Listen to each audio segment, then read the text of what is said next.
변복 목사의 아침 묵상 2024년 5월 28일 화요일 아침입니다. 오늘은 마가복음 2장 13절로 17절 말씀을 통해서 죄인을 보는 두 가지 시선, 이런 제목으로 말씀 묵상의 은혜를 나누겠습니다.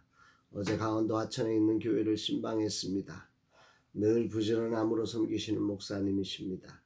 지역의 아이들에게 다가서고자 디지털 대학에 입학하여 3년째 영어를 공부하고 계시고, 교회 주변에 예쁜 화단을 조성하고 서울의 초연대식 교회처럼 구석구석 얼마나 깨끗하게 단장해 놓으셨는지, 거기에 교회 뒤편에 산을 개간해서 텃밭 100여 평을 만들어 먹거리를 조성하셨습니다.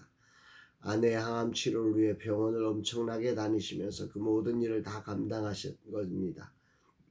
그럼에도 새벽에 하나님 앞에 엎드리는 시간을 놓치지 않으시고 당당하게 지역에 스며들며 전도하고 계셔서 제가 다 뿌듯할 정도입니다. 주님 축복하옵소서 고백합니다. 새벽 일찍 출발해서 만나고 종강 부흥회에 참석하고자 바삐 달려와서 조금 늦었지만 두 번의 부흥회를 참석했습니다. 김윤선 목사님의 은혜로운 찬양 인도와 김성열 목사님의 뜨거운 말씀 증거로 저녁 12시까지 집회가 이어졌습니다. 10기 11생들의 섬세한 준비와 박종호 사관장과 김효연 목사님의 섬김으로 푸짐하고 행복하고 따뜻한 식사와 차와 나눔, 거기에 성령의 기름 부어주시는 충만한 은혜의 시간으로 채워진 종강 부흥회였습니다. 오늘 점심까지 이어지는 모든 시간 주님의 충만한 은혜와 그리스도 안에서의 사귐으로 아름다운 공동체가 되고 진짜 목사로 세워지는 소중한 자리가 되기를 기도합니다. 오늘 저녁에는 청년 세대를 섬기시는 전웅재 목사님과 함께하는 예플루언서 모임이 진행됩니다. 다음 세대 예배를 기획하고 학교의 환경에 맞도록 연구해가는 모임에 주님의 특별한 은혜가 충만하기를 기도합니다. 이날 주님 어떤 말씀으로 인도하실까? 본문은 갈릴리에서 제자들을 부르셨던 주님이 다시 갈릴리 해변에 오셔서 그곳에 세리를 제자로 부르시는 장면입니다. 13, 14절 예수께서 다시 바닷가에 나가심에 큰 무리가 나왔거늘 예수께서 그들을 가르치시니라. 또 지나가시다가 알페오의 아들 레위가 세간에 앉아 있는 것을 보시고 그에게 이르시되 나를 따르라 하시니 일어나 따르니라. 여기에 보면 큰 무리가 나왔거늘 그 큰 무리에게 주님이 가르치십니다. 또 지나가시다가 세관에 앉아 있는 것을 보시고 또 나를 따르라 따르니라. 동일한 내용의 다른 성경을 비교해 보면 여기 나오는 레위는 세리 마태임을 알 수 있습니다. 주님은 다시 제자들을 부르고 계시죠. 제자들을 부르시는 장면에 앞서 제자를 부르시는 장면과 본문에 반복되어 겹쳐지는 두 단어가 보입니다. 지나가시다가 보시고, 두 단어입니다. 지나가심과 보시고, 이게 제자를 부르시는 장면에 겹쳐지는 반복되는 그 두 단어입니다. 지나가신다고 하는 것은 활동적인 사역의 현장에서 주님의 제자를 부르고 계신다라고 하는 것과 특히 주님은 제자들이 일하시는 현장에서 그들을 보셔서 부르셨다, 이렇게 표현하고 있는 거죠. 당대 알아주는 일이 아니었습니다. 세리라고 하는 일, 심지어 이 직업은 유대인들에게 매우 비난받는 일이었음을 잘 압니다. 그러나 예수님은 그런 어떤 선입관을 갖지 않으시고 이 마태를 보았다, 레위를 보았다 말씀하십니다. 메시지 성경은 이 부분을 구체적으로 이렇게 번역합니다. 알페오의 아들 레위가 자기 일터에서 세금 걷고 있는 것을 보셨다. 세리가 세금 걷고 있는 것 너무 당연하죠. 그런데 그거를 주님이 아주 유심히 보셨다는 것입니다. 사기치고 협박하는 모습이었을까요? 아니었을까요? 분명 아니겠지요. 누구도 인정하지 못하는 매국노라 칭함을 받고 심지어 회당에 들어갈 수도 없고 증인의 자격조차 부여되지 않는 정말 유대인이라고 말할 수 없는 신분이었지만 그런 주어진 자리에 자신이 해야 하는 일에 최선을 경주하고 있는 모습을, 또 나름 의식 있게 그 일을 하려고 몸부림치는 모습을 주님이 보신 것이 아닐까요? 성경이 자세하게 무엇을 보셨는지 기록하고 있지 않기에 우리는 정확히 알 수 없지만 주님이 부르셨다고 하는 사실을 전제로 합리적인 추론을 해보면 나름 자신의 자리에서 정의를 추구하기 위해 몸부림치고 있는 모습을 보셨을 것입니다. 사실 이 정도의 자리가 되면 자신을 포기하는 것이 일반적입니다. 그래, 나는 이런 사람이야. 그러니 돈이라도 더 벌어야지. 그래서 더 백성을 약탈하고 더 잔인한 사람으로 살아갈 수 있는 거죠. 그러나 세리, 레위, 즉 마태는 그들과 달랐다고 하는 사실을 주님이 보셨다라고 하는 표현으로 하고 있는 듯합니다.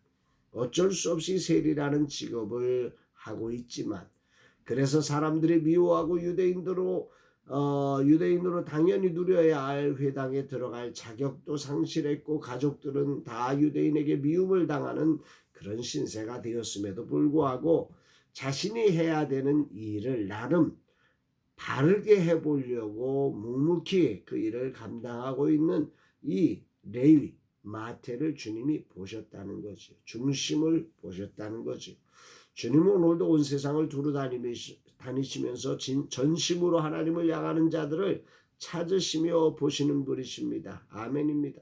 세상은 우리의 진심을 왜곡하고 잘하려는 우리의 마음을 몰라주지만, 그러나 주님은 그 중심을 오늘도 보시고 그리고 그들을 부르시는 분이십니다. 할렐루야지요.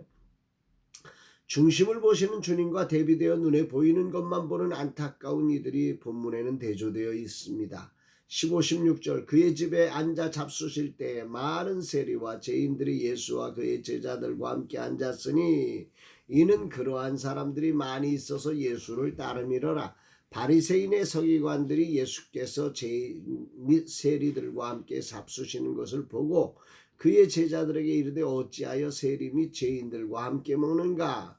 주님은 세리의 중심을 보시고 부르셨지만 바리새인과 서기관들은 세리와 죄인이란 타이틀을 보면서 예수님을 비난할 조건으로 보고 있다는 거죠. 죄인을 보는 것은 똑같은데 보는 시각에 두 시선이 보여지고 있는 것입니다. 본문을 가만히 펼쳐서 묵상해 봅니다. 세리, 레위 즉 마태는 주님의 부르심을 받자 곧바로 만찬을 베풀었습니다. 그는 많은 세리들로 불렀습니다. 그러나 이 잔치는 매우 그러기 때문에 이 잔치가 매우 성대했을 것입니다. 바리새인과 서기관들까지 이곳에 모인 것을 보면 그 규모가 만만치 않았음을 짐작할 수 있습니다. 세리의 일을 하면서 사람들의 수군거림이 얼마나 힘들었을까요? 그러기에 이렇게 공개적인 만찬을 만드는 일은 그에게 넘기 힘든 장벽이었을 것입니다. 그러나 그는 아랑곳하지 않고 주님의 부르심을 기뻐하며 잔치를 마련했습니다. 그는 주님이 누구신지를 알고 있는 거지요. 자신의 중심을 보시는 주님의 사랑을 모두에게 알리고 싶었던 것입니다. 이 장면이야말로 말하자면 전도축제가 아닌가 생각됩니다. 그러나 바리새인과 서기관은 이 영광스러운 자리에서 어떻게 세리와 죄인들과 함께 예수님이 식사할 수 있느냐? 비난의 화살을 날려버립니다. 이들의 비난은 죄인과 함께함으로 죄로 더럽혀지고 있다는 거지요. 너도 죄인이니까 죄인들과 함께하고 있는 것 아니냐? 이렇게 정죄하는 거지요. 예수님을 깡패를 이용하기 위해 만나는 정치인쯤으로 치부하는 것입니다.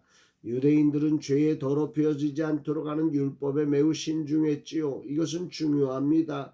죄에 더럽혀지지 않아야 하죠. 그러나 주님은 이들의 그런 율법적 한계에 갇힌 생각에 새로운 차원을 열어주십니다. 17절 예수께서 들으시고 그들에게 이르시되 건강한 자에게는 의사가 쓸데없고 병든 자에게라야 쓸데있느니라. 나는 의인을 부르러 온 것이 아니요 죄인을 부르러 왔노라 하시니라. 예수님은 죄인들을 이용해 죄를 짓기 위해 만나시는 분이 아니십니다. 예수님은 죄로 물든 인생을 건지시기 위해 그들을 만나시는 분이시라는 말입니다. 세상은 죄를 씻고 새롭게 할 능력이 없어 죄를 피해 다니며 살았지만 주님은 우리의 죄악을 씻으시고 구원하시며 세리를 제자로 만드시는 구원자라고 말씀하십니다. 오늘도 교회가 된 많은 성도가 죄를 피해 다니기 급급할 때가 많습니다. 바리새인과 서기관처럼 죄인을 구원하기 위해 달려간 예수님을 비난할 수밖에 없었던 것은 이들에게 그런 구원자이신 예수님을 몰랐기 때문입니다. 그러나 세리는 알았습니다. 그분의 보심과 부르심을 통해 자신의 죄악을 씻으시고 자신을 새롭게 하시는 그 능력을 맛보았습니다.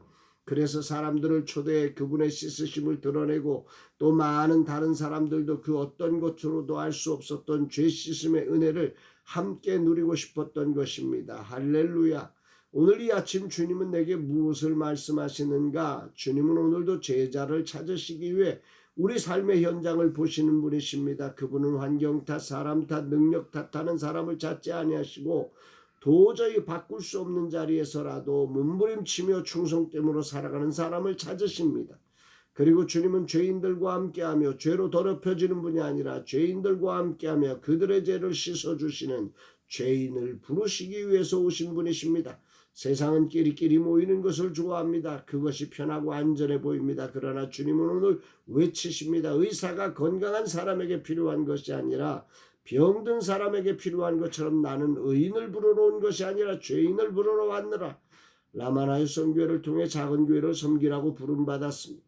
그러면서 내 안에서 작지 않은 교회를 만나고 싶은 욕망이 있습니다. 내가 무엇을 위해 부름을 받았는지 다시 주님은 물으십니다. 그리고 주님이 보시고 계심을 기억하라고 하십니다. 오늘이라는 삶의 자리는 주님이 보시는 자리입니다. 죄인과 죄로 타락한 세상을 보는 두 가지 시선이 있지요.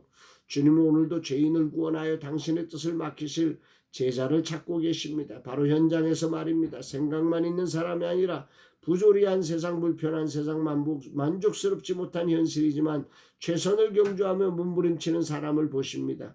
오늘 겹쳐진 피곤함과 재정의 결핍, 생각처럼 되지 않는 현실 등 다양한 문제 현장에 주님이 보심을 기억하며 코람되어 하나님 앞에 서 있는 것처럼 주어진 사명의 자리를 살아가며 주님의 눈에 발견되는 날 되기를 다짐합니다.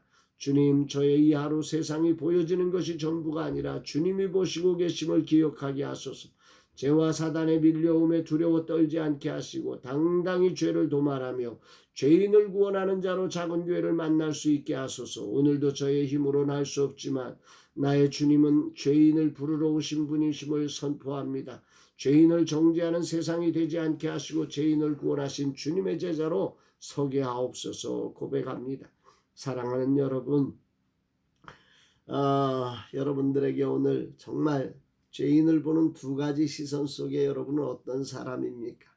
주님이 보셨던 그 시선이 우리가 가져야 될 주님의 마음이고 아버지의 마음임을 기억하면서 오늘도 죄인들과 함께 하시며 죄인을 구원하시기 위해 사셨던 주님의 그 시선으로 세상을 바라보며 오늘도 주의 거룩한 부르심 받은 자리를 아름답게 하늘나라로 만들어가는 저와 여러분 되시기를 주의 이름으로 축복합니다.